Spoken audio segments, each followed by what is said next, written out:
Welcome to another week, Barstool Perspective, where we give you a rundown of the most important stories from the alcoholic beverage industry from the past week, or random stuff that piqued our interest. I'm Mike Morgan.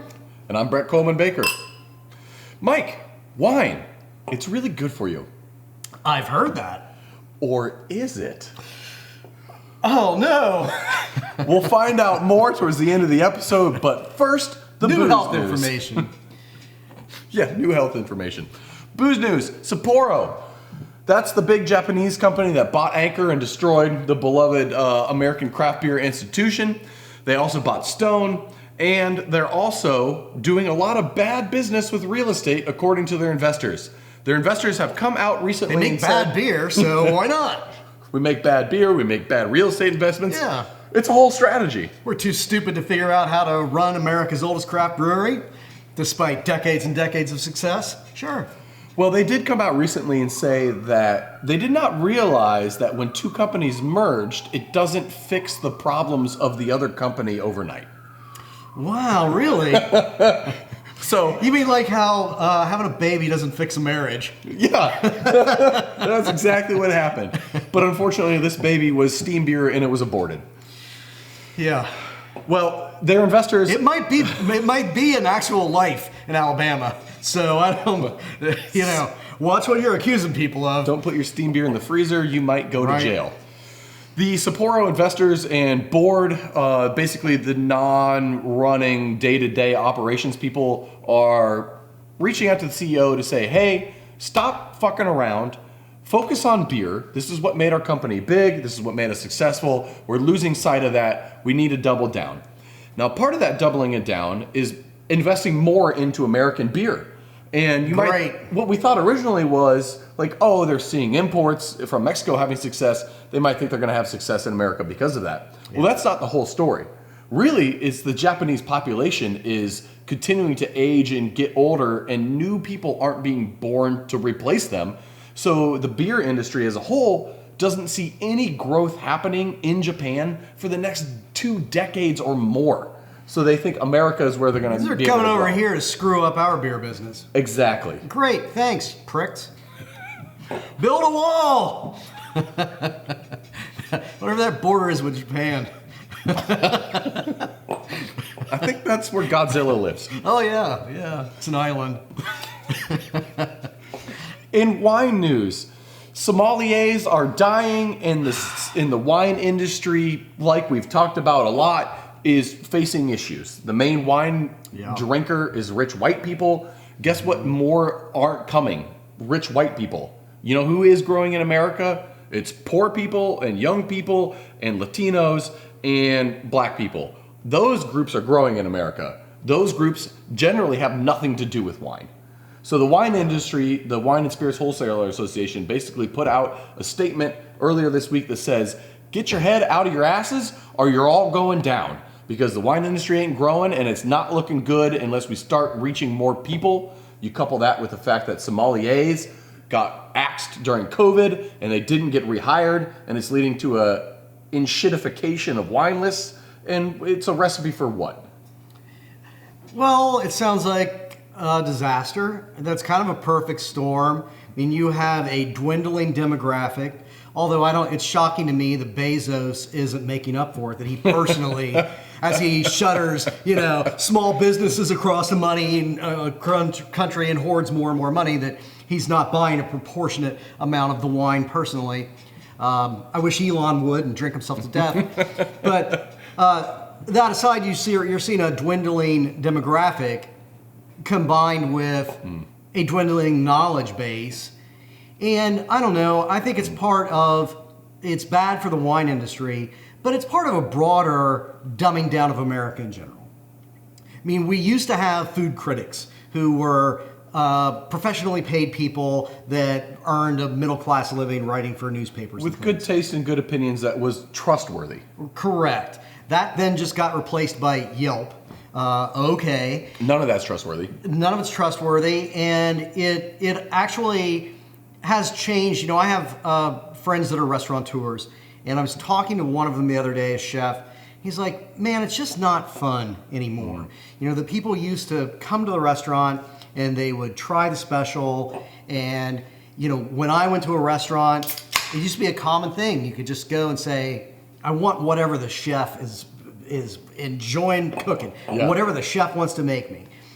Nobody does that anymore. You know, they all want exactly what they want. And I don't know. I mean, I think all of it is just sort of a downward spiral. But with wine itself, that industry really seems to not be getting the memo.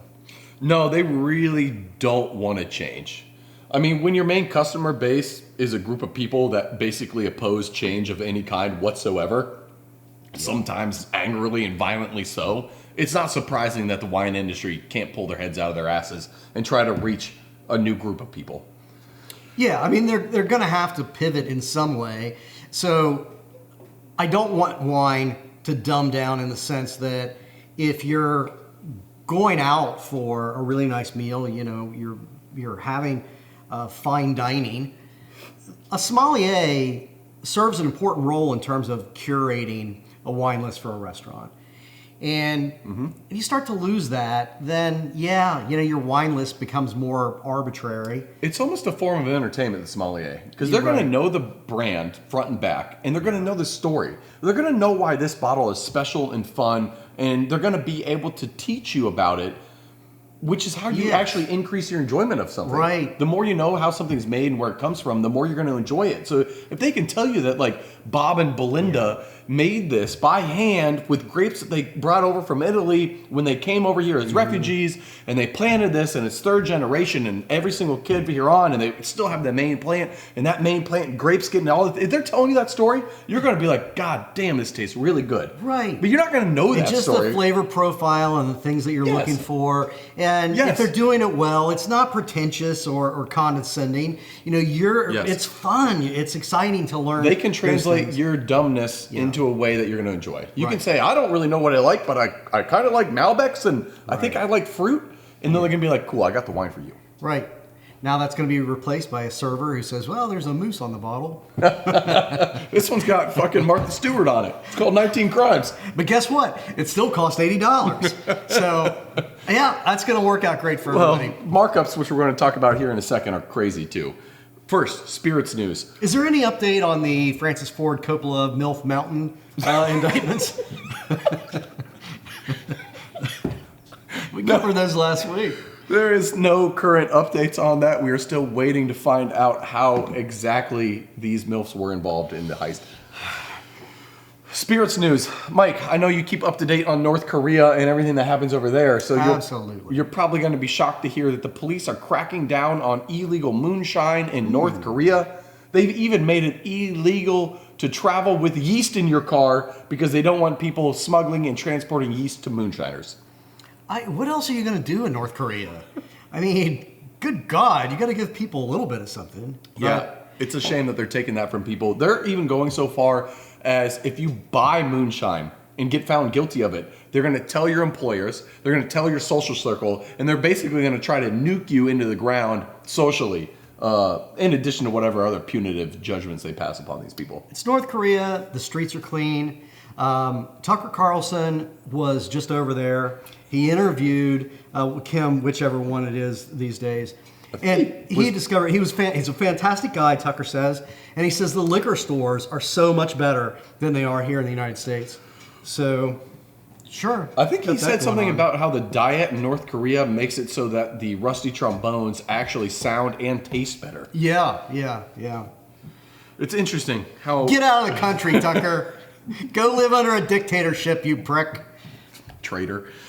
In bar news, the pubs in UK are struggling right now. So if you're familiar with markups in America, you're generally looking at 300 to 500% markup. So 3 to 5x. Yeah. A pint of beer at a bar might only cost $2 for them to buy it, but they're going to sell it to you for $6 to $8. In the UK, meaning that they're going to make around $3 to $5 to $6 per pint in gross revenue. In the UK, the gross revenue you make on a pint before COVID, 27 cents. That's before COVID? After COVID, 12 cents. 12 cents for one pint is all that you can make in the UK. We've done stories about drinking in England. They drink a lot there. but they need to drink a lot more. Well, I mean, that's how is a pub making its money? Well, that's is its markup on liquor extraordinary, or? Well, I think that's a great question, and I think what it is it was all volume. Pre-COVID, 90% of the beer in the UK was drank at a pub, which is not what it is in America. In America, it's basically the opposite, where 80% of beer in America is drank at home. Well, now in the UK, only 40 to 60% is drank in a pub. So they saw a huge drop that just never come back. So you lost over half your customers, basically. And then you lost half of your margin or your revenue per pint. So now all of a sudden you're looking at like 4x less money that you're making as a pub in England. And they're looking at like, how do we survive? How do we do it? Because people in England also show that they don't want to pay more than £4 to £5 at most for a pint, which is like 3 to 4 American, which is crazy. Yeah, that is crazy. I mean, sure, I don't want to pay more than £4 or £5 a pint either, but guess what? I'm routinely paying $7 American. Yes. And so, yeah, you're going to have to suck it up, I guess. Yeah, is that the answer? Yes, because there's no other solution to this problem. I mean, you're not going to be able to survive on those types of profits. So yeah, here in the U.S. we have, and you have over there greater inflation issues. I mean, we have dealt with inflation here. It sucks, but it's not frequently covered how we compare to Europe. That's a good point. And America's inflation problems and America's handling of the economy post-COVID has been a lot more successful than Western Europe. So things have sucked here with inflation, but they've been sucking a lot more in Europe. So when you've got those kind of inflationary numbers, you've got that kind of tiny profit margin, and you're seeing that sort of customer drop off, I mean, you either burn it down for insurance or raise prices. You know, that's actually great points. Additionally, they're also going through an energy crisis right now where energy prices have more than tripled because of the war in Ukraine. Interest rates in England and the UK historically have been way lower than in America, like way fucking lower. Like sub 1% is the standard. And it's been 0.5% interest rates for basically as long as, you know, people can remember. They're up to 5.5% now, which is just a massive increase for a country that usually has some of the lowest interest rates in the Western world. So they're seeing all these things coupling with labor costs going up and everything else. But their real estate has traditionally been really expensive compared to the U.S. Yep. So, yeah, you got that kind of interest rates with real estate prices. Yes. Rent can't be cheap. There's a looming recession. I don't think that can be understated about how America is doing actually really goddamn good with our economy. And basically the whole rest of the world is looking at a massive recession coming. Eastern Asia, China, Japan, they're not looking good. Western Europe's not looking good. It's just rough out there right now. So right now, unlike Tucker Carlson, I'm feeling pretty good about being an American. Yeah, I agree. Funny to say. However, I don't have any other however. What we're going to do, though, is we're going to talk about Malt Europe. I love Malt Europe. Me too, Mike. Us at Urban Artifact, that's all the malt that we use to make all of our beers. It's all Malt Europe malt. They're a fantastic provider. If you're a brewery owner like us, they actually paid for our silo that we have, so we can buy 50,000 pounds of malt at a time, and we get a better deal as a result. Not only did they buy the silo, they gave me a better pricing on malt that I had otherwise, and the quality is fantastic. So all in all, I think Malt Europe is a pretty amazing malt supplier. So if you're a home brewer, if you're a pro brewer, if you're just a beer enjoyer, find out where your grain's coming from. Find out if you can get Malt Europe, because they make some of the best stuff in the world. Highly recommend. And if you're a home brewer, make room in your backyard for a silo. The square footage isn't that bad. It's just really tall. Mike, red wine. I'm all for it. It's healthy, right? That's what I've been told. Mother's milk.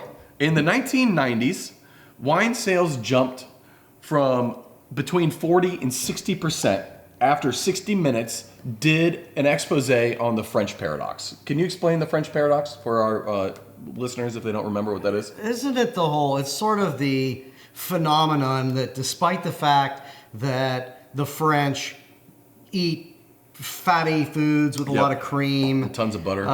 Tons of butter, and they drink a bunch of wine. And smoke cigarettes. And smoke cigarettes. That they're still healthier than Americans. Yes. On average. Yes. And so what is the logical conclusion from that? We know cigarettes aren't good for you, and fatty foods aren't good for you. So wine, obviously, is the magic elixir that makes them healthy, I assume. Yes.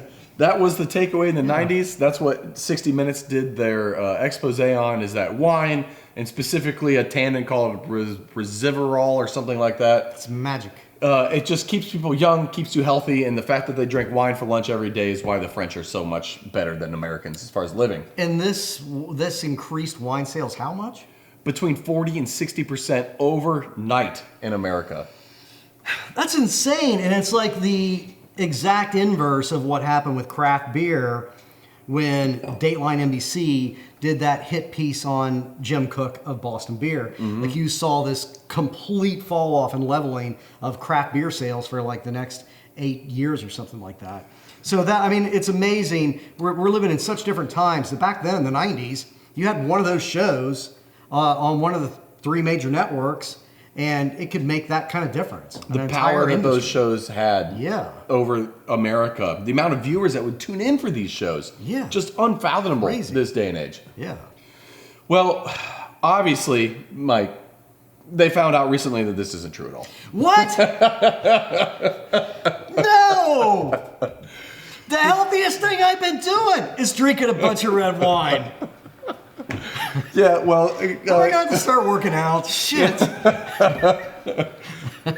Wine, it's just not that healthy for you. There's been a whole lot of studies recently that basically show there's no safe amount of alcohol. It was all smoke and mirrors. It wasn't the wine. It was largely tied up with the fact that their cities are walkable. Yep. They have universal free healthcare that they pay for with their taxes. And both those things lead to longer lives. What they also found is that genetics plays a large role in obviously how long you live. Yeah. And the studies that were originally done in the 90s about the French paradox were actually just fucked from the start. They weren't looking at the fact that these people who drank moderate amounts of red wine were rich, relatively good shape, well-to-do, educated, and ate more vegetables than the average American. It was apparently just the wine is what they deduced, right? And had good health care. Yeah. Why were these scientists so wrong, Brett? Well, you know, that's funny I don't believe too. in science anymore. Well, if you follow the money and you go back about 2 layers, what you find is that these scientists were funded by an organization that was funded by the alcohol industry and the alcohol lobby groups. What? So they were pushing to make this a fact.